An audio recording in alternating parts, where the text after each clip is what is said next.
Hello and welcome to NIMASA This Week. My name is Cordelia Obe.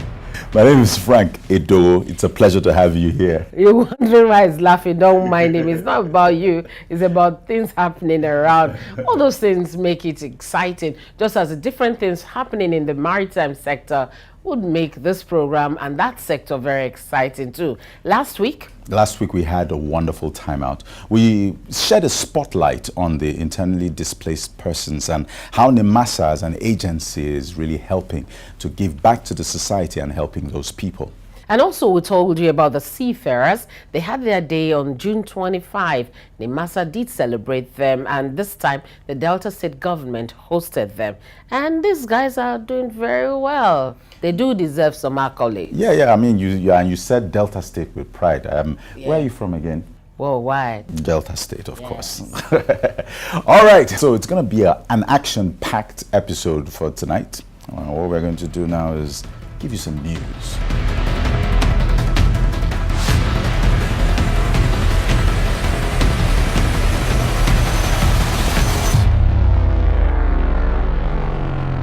Here is NIMASA News. The Director General of the Nigerian Maritime Administration and Safety Agency, NIMASA, Dr. Dakuku Peterside, has said that the Maritime Silk Road initiative promoted by China to develop international shipping connectivity across Southeast Asia, Africa, Oceania, Indian Ocean will create a new opening for Africa to advance its economic partnership for the benefit of the continent. Dr. Dakuku was speaking as the chairman of the 29th annual session of Club of Ports of the Crans Montana Forum in Brussels, Belgium. He said that the Maritime Silk Roads comes with a lot of benefits for the continent. He, however, charged African countries to be strategic in decision-making in order to reap the rewards and avert some perceived risk inherent in the initiative. Speaking further, he listed potential threats of likelihood of ports being taken over by the Chinese to the detriment of Africans, noting that the Maritime Silk Road initiative will create opening for African markets to be flooded with Chinese goods. MSR, Maritime Silk Road. I think it has to do with some trade connectivity thing in the past, right? Way back, even before Christ. And be after Christ, you know, the routes they followed during that era where China really had the silk trade going. Yes. And you know, they have the best of silks, you know, and all those routes they followed from China to some parts of Asia, places like Somalia, Egypt, and up to Europe. That route is something now that the Chinese want to walk around to turn into some massive business entity. But I really like what the DG NIMASA said there, the fact that Africa should be smart about it. What's not to like about this MSR? I know not all that glitters will be gold, or some could just be, what do they call it, panda? Anyway, you know, the fact that with some of these things, the Chinese policy or policies may hold sway to the detriment of the African countries or nations. So it's better for us to know that the fact that we're doing this, watch out for the pitfalls while you're checking out the benefits. Don't focus too much on the benefits, because the pitfalls could cause you a lot of problems, talking about you know, laying the pipelines and so on. The DG also referred to the fact that some of these things could affect other pipelines too that are being laid in that region. So yes, that advice he gave is top-notch advice, and African leaders should please make sure they take note of that. Yeah, so in other words, we should just make use of the advantages posed before us, and also we should be wary of the subliminal effects that it could have. Yeah. Yeah, that word, say it again. Subliminal. Correct. That word describes that perfectly. You go school. Acquirable. I don't care. All right, well, we'll take a break. When we return, we will tell you more about those internally displaced persons. And something took place also. She talked about the 25th of June. We have a report coming on that soon.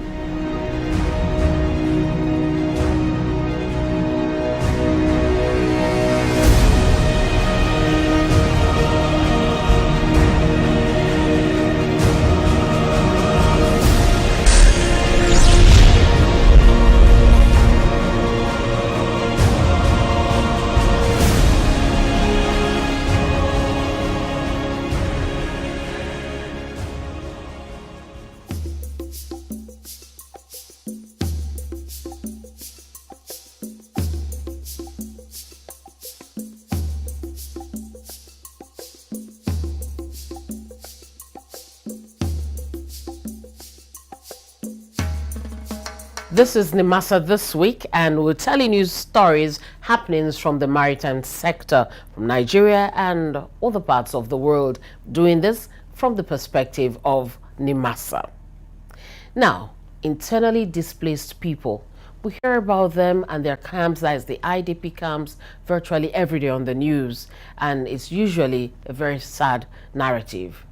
Knowing that these people need help, as part of their social responsibility, talking about corporate social responsibility, NIMASA decided to do something. And they paid visits to some of the camps in Abuja and Maiduguri. You'll hear more from this report. It is now common knowledge that some Nigerians are confined to camps which serve as homes for them now, and their well-being is at the moment the sole responsibility of the federal government. In recognition of the need to support efforts of the government to take care of those who live in these camps located in various states across Nigeria, and in line with our corporate social responsibility objectives, the management of the Nigerian Maritime Administration and Safety Agency, NIMASA, set up a committee to visit the internally displaced persons in their camps, just to put smiles on their faces.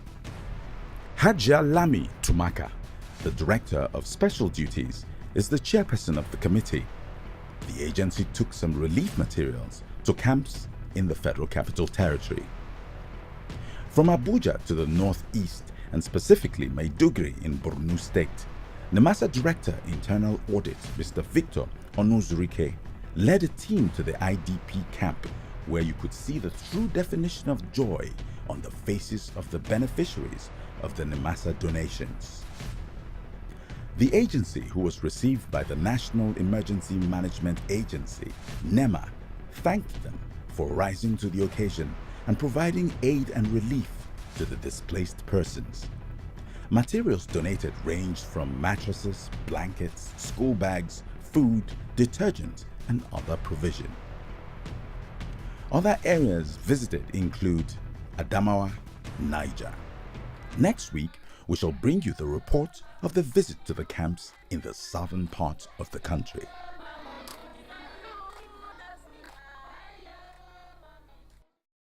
Oh, that was so heartwarming and touching. Yeah. You know, many times when I think of such things, I try to imagine how the women are coping, especially when it's that time, how they manage.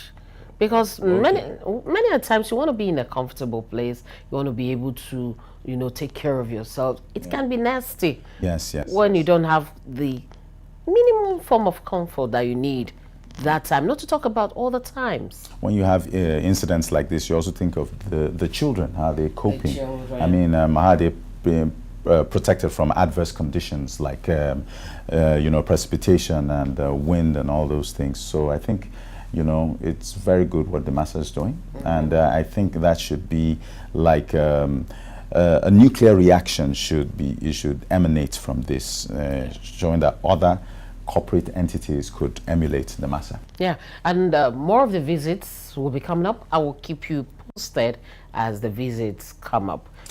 Now, Cordelia, tell me, what is a collection of seafarers called? You know that a collection of fish is called school. Yes, a school of fish. A school of fish. Yes. A collection of seafarers. What do you think of it? A collection of seafarers will be called marine spirits. I knew you were going to say seriously. No, I wasn't joking. I think no. I'm just laughing. Don't worry. Now, I think a collection of seafarers should be called a choir, because on June 25th in Warri, the seafarers got together and they sang. They usually, you know, in Africa when we do this, what does that mean? It's like, Kai. Meanwhile, he doesn't even know. It's a choir now because they sang. And I have this report to prove it. So, have a look. This year's Day of the Seafarers in Nigeria was celebrated in Warri, Delta State.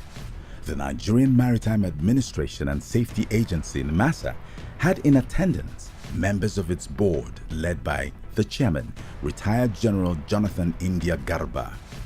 The Director General of the agency, Dr. Dakuku Peterside, led other top management of the agency to grace the occasion.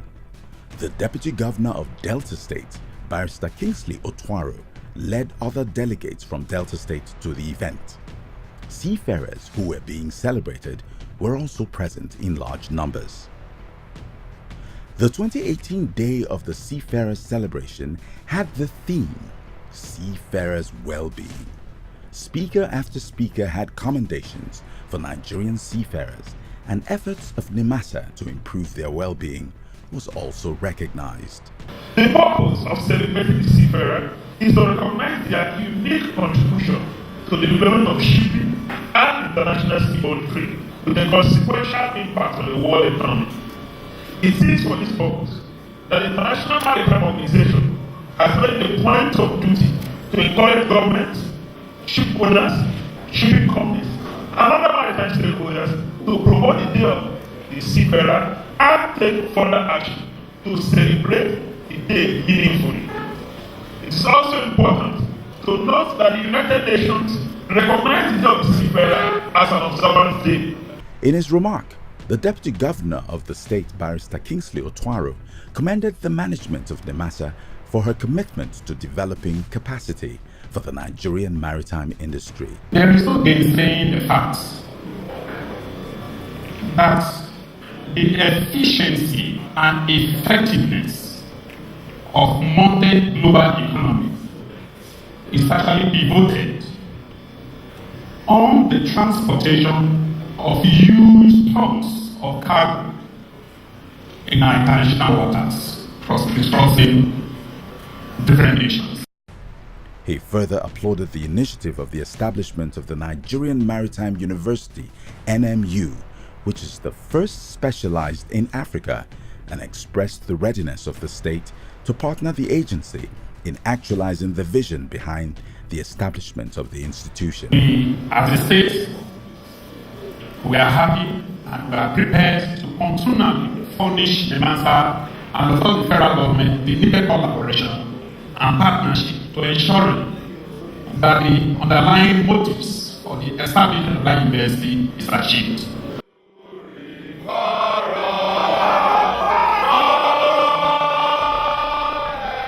Members of the Maritime Labour, through the President General of the Maritime Workers Union, represented by the Secretary General, Comrade Felix Akingboye, had this to say. Why starting the current government or the deputy maritime academy from the player certificate awarding institution to status of the university, we demand that its national shipping career be established as a matter of priority. We believe that if a national career is in place, it will stimulate employment of seafarers and other workers. The chairman, Port Consultative Council, Otumba Kunle Folarin, reinstated the importance of seafarers to the Nigerian economy. Seafarers are the soul of this country. They are the people that bring about the goods and services in this country. If we say 85% are a value of all the goods that enter Nigeria come on the sea, therefore the seafarers must be recognized as part of the people that bring us the goods. Their well-being is not only mental health, their well-being also is in their pockets. NIMASA used the occasion to recognize some outstanding organizations and individuals who have contributed immensely to the well-being of seafarers in Nigeria. The event was spiced up with great performances.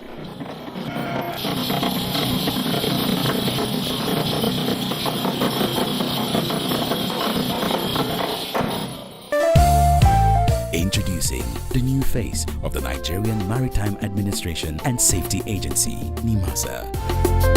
We are charting the direction for a maritime and regulating the industry for a better, bigger, and more economically stable Nigeria.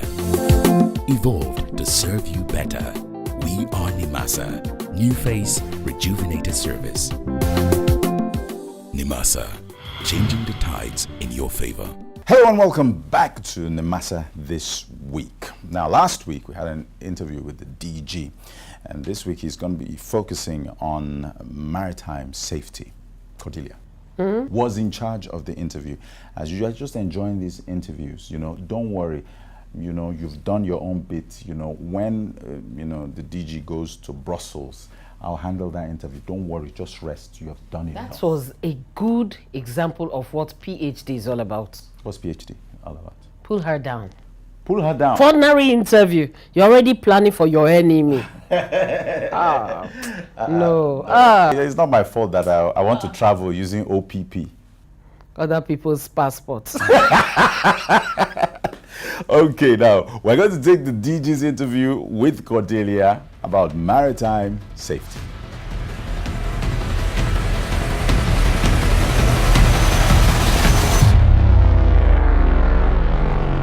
All right, yeah, we're here, and Dr. Dakuku Peterside is with us. Today we'll be talking about safety, because you can't be out there, high sea, and you're not feeling safe. That will be a big, big problem, not just for the people, the vessels, business, everything. So today we're looking at safety, and we have our DG, NIMASA, with us. You're welcome. Thank you. Thank you, viewers. Before we start, may I ask, are those lions I see there, or leopards? They look very cute. You admire this stuff? Yes.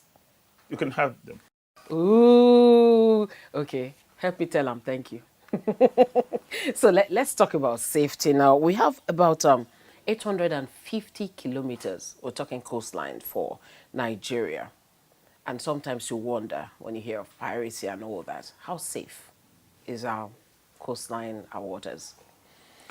Nigerian coastline is not as safe as we would have wished it to be. And when you're talking about safety, there are two dimensions. One is the internal safety of the vessel or the assets in the maritime industry. The other one is the external. And when you talk about issues of safety that has to do with external to the ship or that is external to the ship, you're looking at two things. One is the state of the environment and the environment itself. And so I'm sure that when you're referring to safety, you actually mean security of the environment, the maritime domain. The second component is the navigability of our waterways, which is again a safety issue. So when we're talking about safety, there are three dimensions to it: safety of the asset or safety of the vessel, safety of the environment, and navigability of the environment.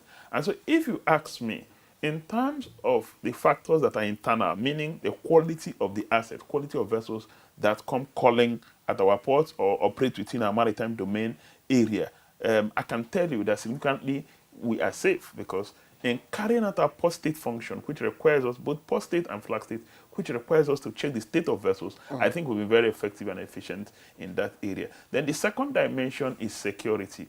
There are many reasons why our domain, maritime domain, is not as safe as it should have been, starting from economic factors, social factors, and environmental factors. When you talk about social factors, there's been some agitation in the Niger Delta part of Nigeria, and some of them think that by arresting vessels, or kidnapping vessels rather, attacking vessels, their case will be given some attention. There are also those who do it for economic reasons, and it's multiple dimensions. Those who do it because they provide security service to the oil and gas industry. So for as long as this situation continues, people will continue to patronize them. There are those who do it as a means of livelihood, kidnap for ransom. There are those who do it because they think that there's an advantage in the environment. We have one of the biggest delta in the world.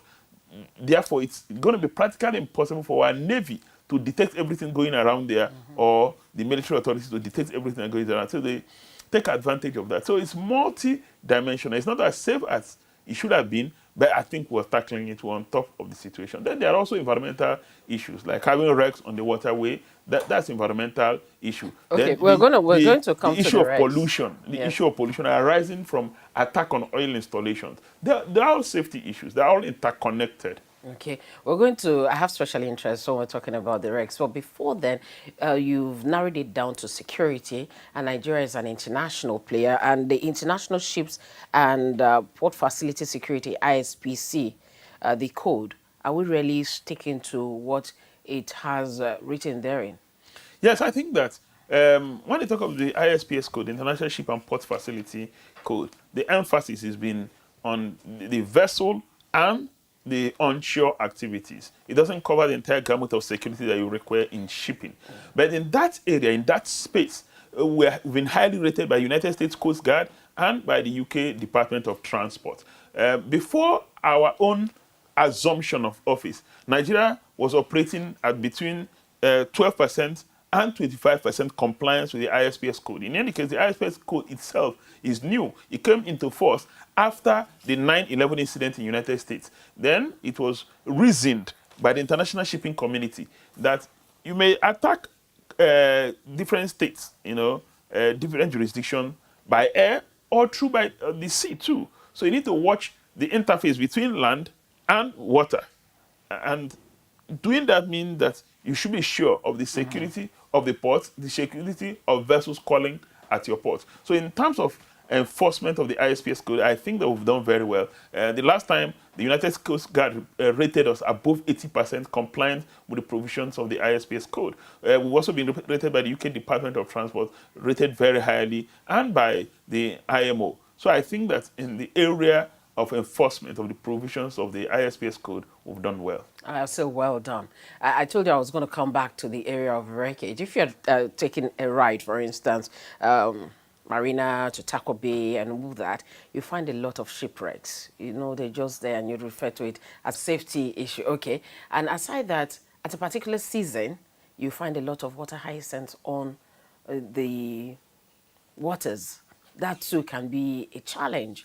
What is NIMASA doing to tackle these two things? Yeah, well, you've talked about two different issues guided by two different laws or conventions or protocols. The issue of wreck falls under the purview of NIMASA. NIMASA has been designated by the Merchant Shipping Act as the receiver of wreck in the country. There are a lot of reasons why we have wrecks, but what I can say is that we're tackling the issue of wrecks and we're making a lot of progress in that respect. Now, concerning the issue of water hyacinth, it is not the primary responsibility of NIMASA to remove water hyacinth. Very often, water hyacinths occur in the tributaries and not in the main sea, main rivers of the country. It occurs in the tributaries but again, over time, it moves into the main seas or the main shipping routes, and it impedes navigation. So what we have done is to, on one side, collaborate with Nigerian Inland Waterways Authority, NIWA, and on the other side, we do direct intervention where we actually do mechanical removal of this water hyacinth. So I think that those are the two things we've done. Some direct intervention, and the other one is to collaborate with NIWA to ensure that we put a check on the invasion of water hyacinth so that it doesn't impede shipping at any point in time and do not affect our marine environment. And they really do invade. Thank you very much for being with us on this segment. Dr. Dakuku Peterside, DG NIMASA. We'll be seeing you again next week, other things being equal. Thank you. Yeah, you're still watching NIMASA This Week. Stay with us. We have other things coming up.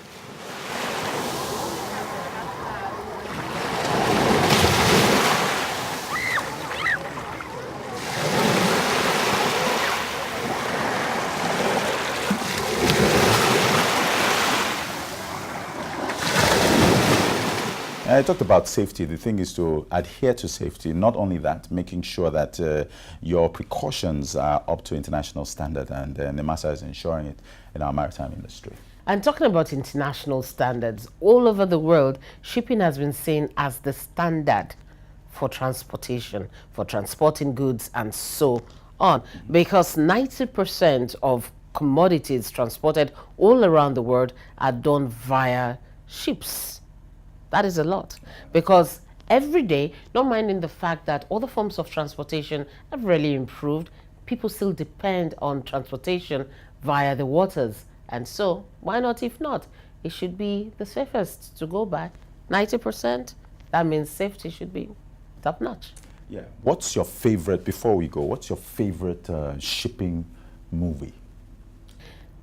Secret Life of, no, it's not Secret Life of Pi.